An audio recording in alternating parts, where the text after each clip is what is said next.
Om Shanti 28 December 2025 अव्यक्त महावाक्य revise 18 मार्च 2008 मुरलीर सारांश कारण शब्द को निवारण रे परिवर्तन करी मास्टर मुक्तिदाता हुआ समस्तन को बाबांकर संगर रंग लगाई समान हेबार होली पालन कर। आज सर्वसंपत्तिर मालिक बाप दादा निजर चारिआडर सर्वसंपत्ति संपन्न पिलामानंकु देखुछन्ति। प्रत्येक संतानर भंडारे केते संपत्ति जमा अछि ताकु देखि हर्षित हेउछन्ति। संपत्ति त समस्तंकु एका समय रे एका भली ही मिलिछि। पुणी भी जमार खाता समस्तंकर अलगा अलगा अटे, किंतु समय को दृष्टि रे रखी वर्तमान बाप दादा सबु पिलांकु सर्वसंपत्ति रे संपन्न अवस्था देखा चाहूँगी। कहीं एही संपत्ति गुड़िक केवल वर्तमानर गोटे जन्म पाई नुहे, यह अविनाशी संपत्ति अटे जहाँकि अनेक जन्म पर्यंत साथी रे रहिब। तेबे एही समयर संपत्ति को तो तुमे समस्ते निश्चित जानिछ। बाप दादा तुमको क्यों क्यों संपत्ति सबु देइछन्ति। एक कथा कहवा मात्र के समस्तंक सम्मुख को संपत्ति गुड़िक आसी जाउछि। एबे समस्तंक मन मध्यरे संपत्तिर तालिका प्रकट होई गलानी ना। काहीकिना बाप दादा पूर्वरु मध्य सुनाई देइछन्ति जे संपत्ति तो मिलुछि, किंतु ताको जमा करिबार विधि कौन। जीए जेतिकी निमित्त एवं निर्माण हेउछि सेही अनुसारे तार संपत्ति जमा हेउछि। तेणु चेक कर निमित्त एवं निर्माण हेबार विधि द्वारा मो खातारे केते संपत्ति जमा होइछि। जहा खातारे जेतिकी संपत्ति जमा होइथिबो से सेतिकी भरपूर होइथिबो।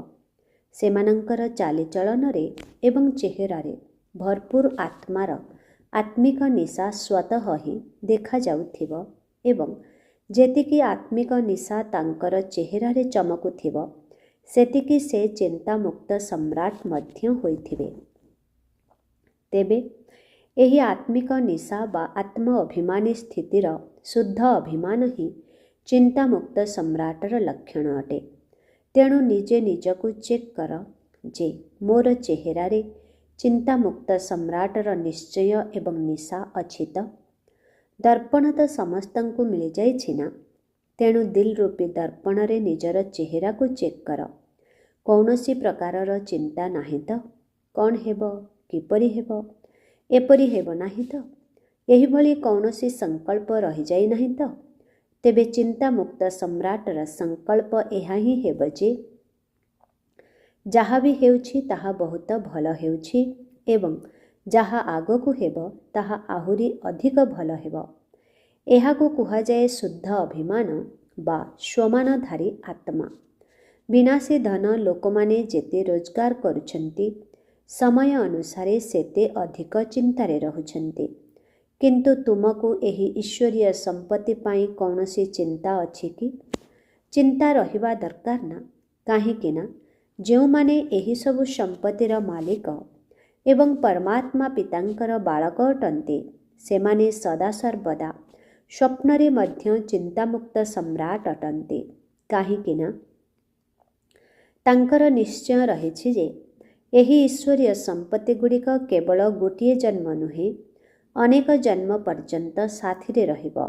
सेथिपाई सेमाने निश्चय बुद्धि निश्चिंत अटन्ति। तेबे आज बाप दादा चारिआडर पिलामानंकर जमार खाता देखुथिले।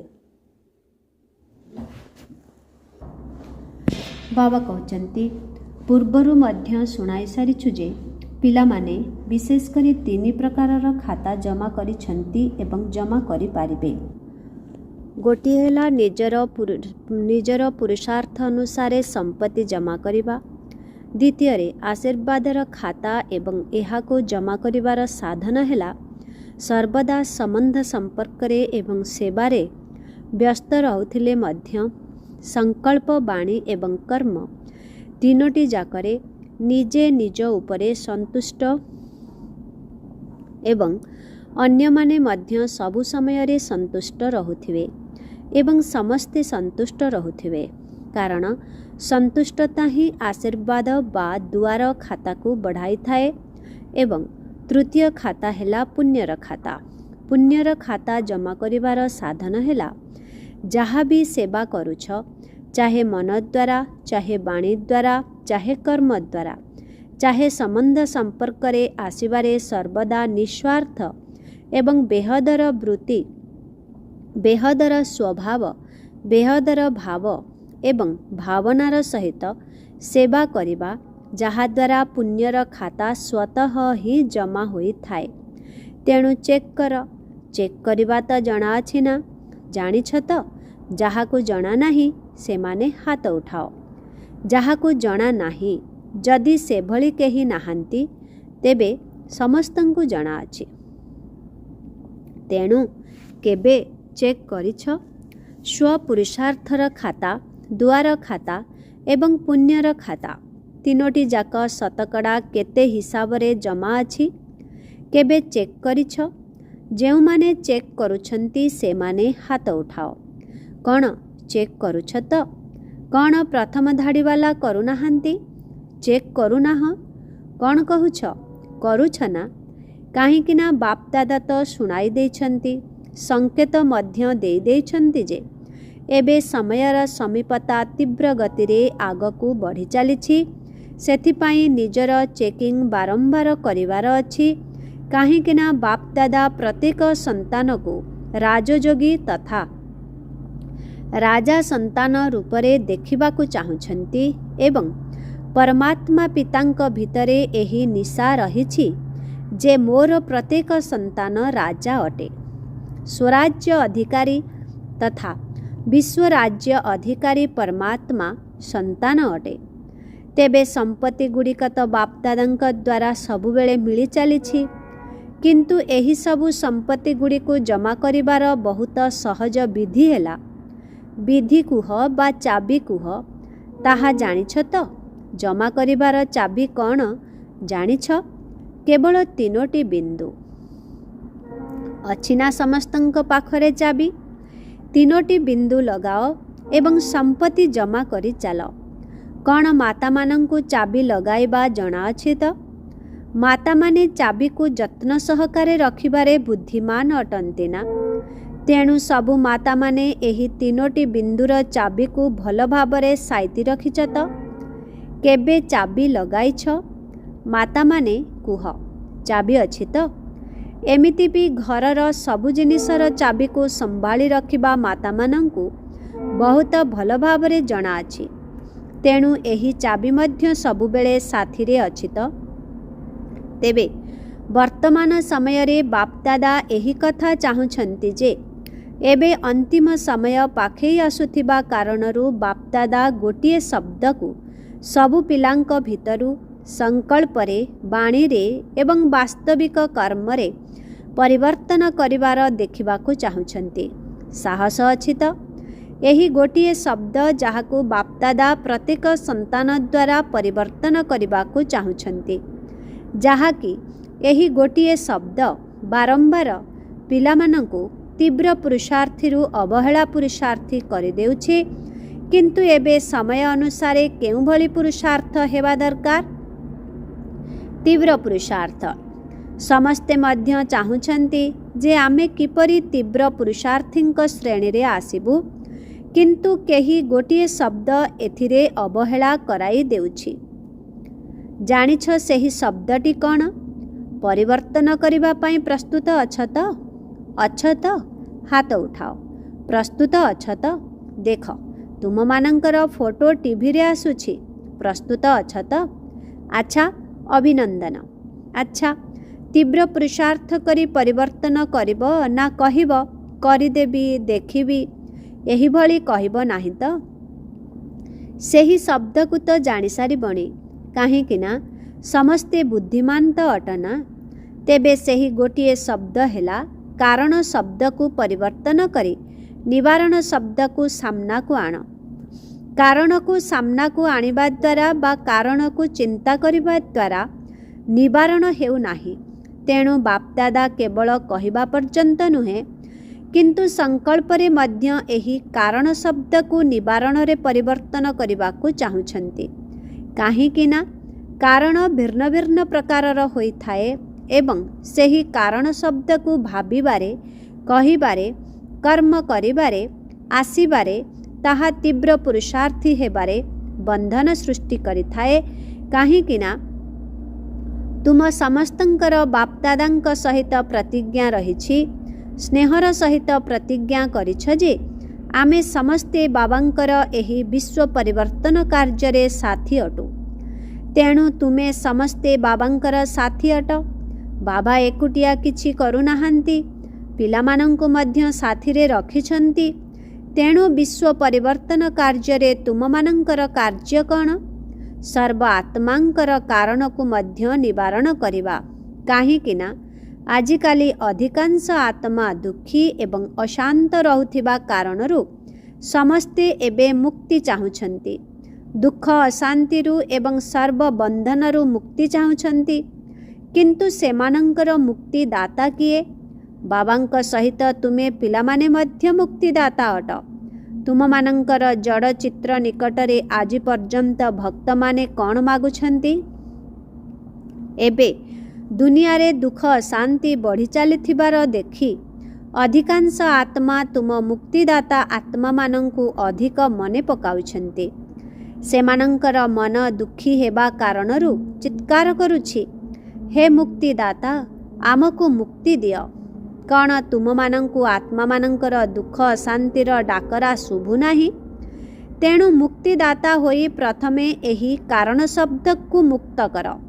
ତାହା ହେଲେ ସେମାନଙ୍କର ମୁକ୍ତିର ଡାକରା ଆପେ ଆପେ ତୁମମାନଙ୍କ କାନରେ ଗୁଞ୍ଜରିତ ହେବ। ପ୍ରଥମେ ଯଦି ନିଜେ ଏହି ଶବ୍ଦଠାରୁ ମୁକ୍ତ ହେବ, ତାହାହେଲେ ଅନ୍ୟମାନଙ୍କୁ ମଧ୍ୟ ମୁକ୍ତ କରିପାରିବ।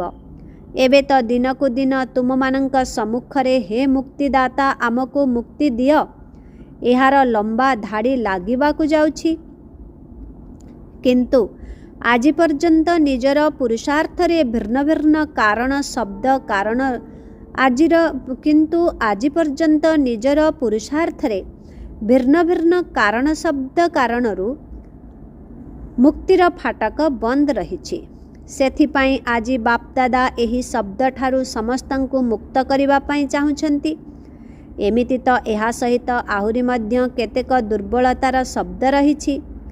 ସେହି ମଧ୍ୟରୁ ବିଶେଷ ହେଲା କାରଣ ଶବ୍ଦ ଏବଂ ତା ସାଥୀ ଶବ୍ଦଗୁଡ଼ିକ ହେଲା ଏମିତି, ସେମିତି, କେମିତି, ଯେଉଁମାନେ କି ମୁକ୍ତିର ଫାଟକକୁ ବନ୍ଦ ରଖିବାର କାରଣ ଅଟନ୍ତି।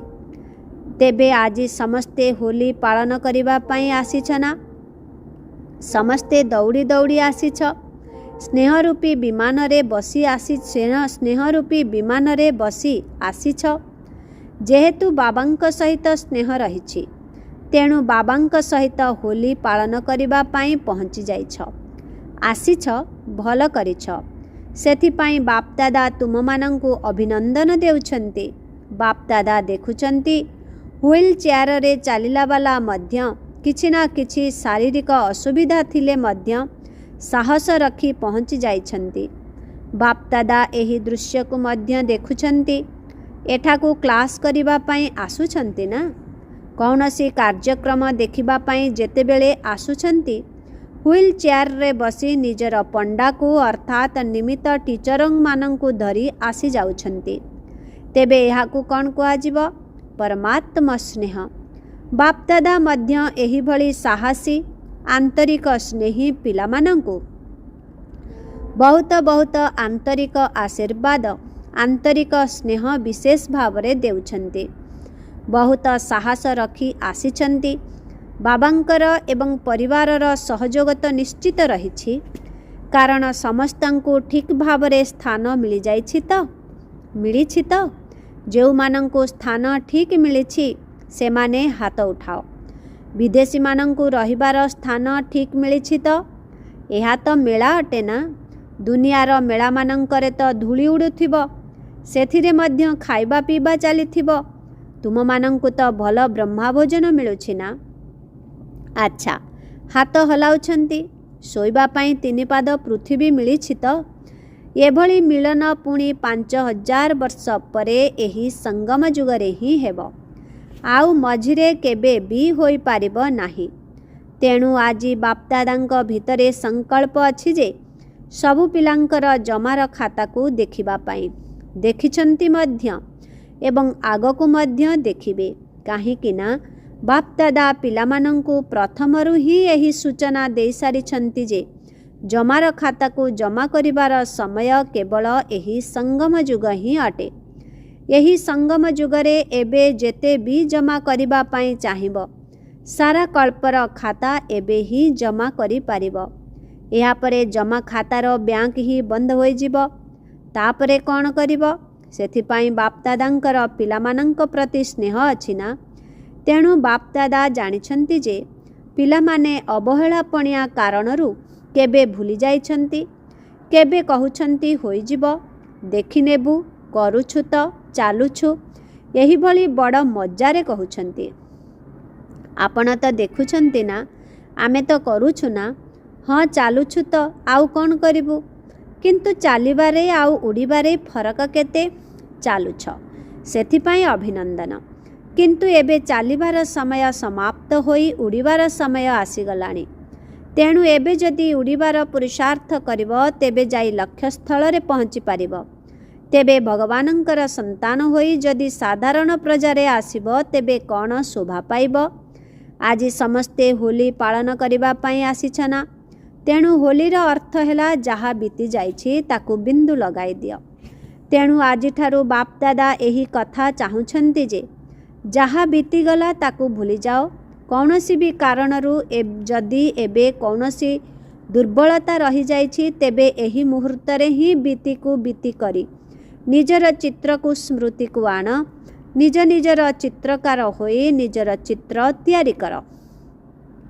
ଜାଣିଛ, ବାପଦାଦା ଏବେ ବି ପ୍ରତ୍ୟେକ ପିଲାଙ୍କର କେଉଁ ଚିତ୍ରକୁ ସମ୍ମୁଖରେ ଦେଖୁଛନ୍ତି? ଜାଣିଛ କେଉଁ ଚିତ୍ର? ଏବେ ତୁମେ ସମସ୍ତେ ନିଜ ନିଜର ଚିତ୍ର ତିଆରି କର। ଚିତ୍ର ତିଆରି କରିବା ଜଣାଅଛି ତ? ଜାଣିଛ ତ? ଶ୍ରେଷ୍ଠ ସଂକଳ୍ପର କଲମ ଦ୍ୱାରା ନିଜର ଚିତ୍ରକୁ ଏବେ ସମ୍ମୁଖକୁ ଆଣ। ପ୍ରଥମେ ସମସ୍ତେ ଡ୍ରିଲ୍ କର, ମନର ଡ୍ରିଲ୍। କର୍ମେନ୍ଦ୍ରିୟର ଡ୍ରିଲ୍ ନୁହେଁ, ମନର ଡ୍ରିଲ୍ କର। ଡ୍ରିଲ୍ କରିବା ପାଇଁ ପ୍ରସ୍ତୁତ ଅଛ ତ? ମୁଣ୍ଡ ହଲାଅ। ଦେଖ, ଶ୍ରେଷ୍ଠରୁ ଶ୍ରେଷ୍ଠ ଚିତ୍ର ହେଲା ମୁକୁଟ, ତିଳକ ଏବଂ ସିଂହାସନ ଅଧିକାରୀ ହେବାର ଚିତ୍ର। ତେଣୁ ନିଜର ଚିତ୍ରକୁ ସମ୍ମୁଖକୁ ଆଣ ଏବଂ ଅନ୍ୟ ସବୁ ସଂକଳ୍ପକୁ ଆଡ଼େଇ ଦିଅ ଏବଂ ଦେଖ, ତୁମେ ସମସ୍ତେ ବାପଦାଦାଙ୍କର ହୃଦୟ ସିଂହାସନର ଅଧିକାରୀ ଅଟ ନା? ଏଭଳି ସିଂହାସନ ତ କେଉଁଠି ବି ମିଳିବ ନାହିଁ। ତେଣୁ ପ୍ରଥମେ ଏହି ଚିତ୍ର ଅଙ୍କନ କର ଯେ ମୁଁ ବିଶେଷ ଆତ୍ମା, ସ୍ୱମାନଧାରୀ ଆତ୍ମା। ବାପଦାଦାଙ୍କର ପ୍ରଥମ ରଚନା ଶ୍ରେଷ୍ଠ ଆତ୍ମା ବାପଦାଦାଙ୍କର ହୃଦୟ ସିଂହାସନର ଅଧିକାରୀ ଅଟେ। କ'ଣ ସିଂହାସନ ଅଧିକାରୀ ହୋଇଗଲ ତ? ଏହା ସହିତ ମୁଁ ପରମାତ୍ମାଙ୍କର ରଚନା ସୃଷ୍ଟି ରୂପୀ ବୃକ୍ଷର ମୂଳରେ ବସିଥିବା ପୂର୍ବଜ ଏବଂ ପୂଜ୍ୟ ଆତ୍ମା ଅଟେ ଏବଂ ଏହି ସ୍ମୃତିର ତିଳକଧାରୀ ଅଟେ। ଏବେ ସ୍ମୃତି ରୂପୀ ତିଳକ ଲଗାଇଦେଲ ତ? ତା ସହିତ ଚିନ୍ତାମୁକ୍ତ ସମ୍ରାଟ ମଧ୍ୟ ଅଟେ। ସମସ୍ତ ଚିନ୍ତା ରୂପକ ବୋଝକୁ ବାପଦାଦାଙ୍କୁ ଅର୍ପଣ କରି ଡବଲ ଲାଇଟ୍ର ମୁକୁଟଧାରୀ ଅଟେ। ତେଣୁ ମୁକୁଟ, ତିଳକ ଏବଂ ସିଂହାସନଧାରୀ ଏହିଭଳି ବାବାଙ୍କର ଅର୍ଥାତ୍ ପରମାତ୍ମାଙ୍କର ପ୍ରିୟ ଆତ୍ମା ଅଟେ। ତେବେ ନିଜେ ନିଜର ଏହିଭଳି ଚିତ୍ର ତ ଆଙ୍କିଦେଲ। ଏବେ ଚାଲିଲା ବୁଲିବା ବେଳେ ସବୁବେଳେ ଏହି ଡବଲ ଲାଇଟ୍ର ମୁକୁଟକୁ ଧାରଣ କରିପାରିବ। କେବେ ବି ନିଜର ସ୍ୱମାନକୁ ମନେ ପକାଅ, ମୁଁ ମୁକୁଟଧାରୀ, ତିଳକଧାରୀ ତଥା ସିଂହାସନ ଅଧିକାରୀ ଆତ୍ମା ଅଟେ। ନିଜର ଏହି ଚିତ୍ରକୁ ଦୃଢ଼ ସଂକଳ୍ପ ଦ୍ୱାରା ସମ୍ମୁଖକୁ ଆଣ। ମନେ ଅଛି ତ, ଆରମ୍ଭ ସମୟରେ ତୁମେମାନେ ଗୋଟିଏ ଶବ୍ଦକୁ ସ୍ମୃତିରେ ରଖିବା ପାଇଁ ବାରମ୍ବାର ଅଭ୍ୟାସ କରୁଥିଲ। ସେହି ଗୋଟିଏ ଶବ୍ଦ ଥିଲା ମୁଁ କିଏ ଏବଂ ମୁଁ କିଏ ଶବ୍ଦକୁ ଏବେ ବାରମ୍ବାର ସ୍ମୃତିକୁ ଆଣ ଏବଂ ନିଜର ଭିନ୍ନ ଭିନ୍ନ ସ୍ୱମାନକୁ ଉପାଧିଗୁଡ଼ିକୁ ମଧ୍ୟ ମନେ ପକାଅ, ଯାହାକି ତୁମମାନଙ୍କୁ ଭଗବାନ ପିତାଙ୍କଠାରୁ ମିଳିଥିବା ଉପାଧି ଅଟେ। ଆଜିକାଲି ଲୋକମାନଙ୍କୁ ବା ମଣିଷକୁ ମଣିଷ ଦ୍ୱାରା ଯଦି କୌଣସି ଉପାଧି ମିଳିଯାଉଛି, ତେବେ ବି ତାକୁ କେତେ ମହତ୍ଵ ମନେ କରୁଛନ୍ତି। କିନ୍ତୁ ତୁମମାନଙ୍କୁ ବାବାଙ୍କ ଦ୍ୱାରା କେତେ ଉପାଧି ମିଳିଛି, କେତେ ସ୍ୱମାନ ମିଳିଛି। ତେଣୁ ସର୍ବଦା ନିଜର ବୁଦ୍ଧିରେ ସେହି ସ୍ୱମାନ ଗୁଡ଼ିକର ତାଲିକାକୁ ମନନ ଚିନ୍ତନ କରୁଥାଅ। ମୁଁ କିଏ, ଏହାର ତାଲିକା ବାହାର କର। ଯଦି ସର୍ବଦା ଏହି ନିଶାରେ ରହିବ, ତେବେ କାରଣ ଶବ୍ଦ ସମାପ୍ତ ହୋଇ ସବୁ କର୍ମରେ ନିବାରଣ ଦେଖାଯିବ। ଯେତେବେଳେ ତୁମେମାନେ ନିବାରଣ ରୂପୀ ହୋଇଯିବ, ସେତେବେଳେ ସର୍ବ ଆତ୍ମାଙ୍କୁ ନିର୍ବାଣ ଧାମ ମୁକ୍ତିଧାମକୁ ସହଜରେ ଯିବାର ରାସ୍ତା ଦେଖାଇ ମୁକ୍ତ କରିଦେବ। ତେଣୁ ଏବେ ଦୃଢ଼ ସଂକଳ୍ପ କର। କ'ଣ ଦୃଢ଼ ସଂକଳ୍ପ କରିବା ଜଣାଅଛି ତ? ଯେତେବେଳେ ନିଜ ଭିତରେ ଦୃଢ଼ତା ଆସିଯାଏ, ସେତେବେଳେ ଦୃଢ଼ତା ହିଁ ସଫଳତାର ଚାବି ହୋଇଯାଏ। ତେଣୁ ଟିକିଏ ବି ଦୃଢ଼ ସଂକଳ୍ପରେ କମି ଆଣ ନାହିଁ। କାହିଁକିନା ମାୟାର କାମ ହେଲା ହରାଇବା, କିନ୍ତୁ ତୁମର କାମ କ'ଣ? ତୁମର କାମ ହେଲା ବାବାଙ୍କର ଗଳାର ହାର ହେବା, ନୁହେଁ କି ମାୟାଠାରୁ ହାରିବା। ତେଣୁ ସମସ୍ତେ ଏହି ଦୃଢ଼ ସଂକଳ୍ପ କର ଯେ ମୁଁ ସର୍ବଦା ବାବାଙ୍କର ଗଳାର ବିଜୟମାଳା ଅଟେ, ଗଳାର ହାର ଅଟେ। ଗଳାର ହାର ଅର୍ଥାତ୍ ବିଜୟୀ ହାର ଅଟେ। ତେଣୁ ବାପଦାଦା ଯେତେବେଳେ ହାତ ଉଠା କରାଉଛନ୍ତି ଯେ ତୁମେମାନେ କ'ଣ ହେବ, ସମସ୍ତେ କ'ଣ ଉତ୍ତର ଦେଉଛ? ଗୋଟିଏ ହିଁ ଉତ୍ତର ଦେଉଛ, ଆମେ ଲକ୍ଷ୍ମୀ ନାରାୟଣ ହେବୁ, ରାମ ସୀତା ନୁହେଁ। ତେଣୁ ଲକ୍ଷ୍ମୀ ନାରାୟଣ ପଦର ଅଧିକାରୀ ବାପଦାଦାଙ୍କର ବିଜୟମାଳାର ଦାନା ମୁଁ ପୂଜ୍ୟ ଆତ୍ମା ଅଟେ। ଭକ୍ତମାନେ ତୁମର ମାଳାର ଦାନାକୁ ଜପ କରି କରି ନିଜର ସମସ୍ୟା ଗୁଡ଼ିକୁ ସମାପ୍ତ କରୁଛନ୍ତି। ଏତେ ଶ୍ରେଷ୍ଠ ଦାନା ଅଟ। ତେଣୁ ଆଜି ବାପଦାଦାଙ୍କୁ କ'ଣ ଦେବ? ହୋଲିର କୌଣସି ଉପହାର ତ ଦେବ ନା। ଏହି କାରଣ ଶବ୍ଦକୁ ଦିଅ ଏବଂ ତକୁ ମଧ୍ୟ ଦିଅ। ଯଦି ସବୁଥିରେ ତ କରିବ, ତେବେ ତୋ ଅର୍ଥାତ୍ ଶୁଆ ହୋଇଯିବ। ତେଣୁ ତ ମଧ୍ୟ କରିବ ନାହିଁ। ଏମିତି ସେମିତି ବି ନୁହେଁ, କୌଣସି ପ୍ରକାରର କାରଣ ନାହିଁ। ନିବାରଣ।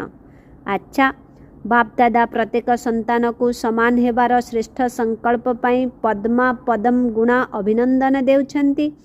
ଅଭିନନ୍ଦନ, ଅଭିନନ୍ଦନ, ଅଭିନନ୍ଦନ। ନିଶା ଅଛି ନା?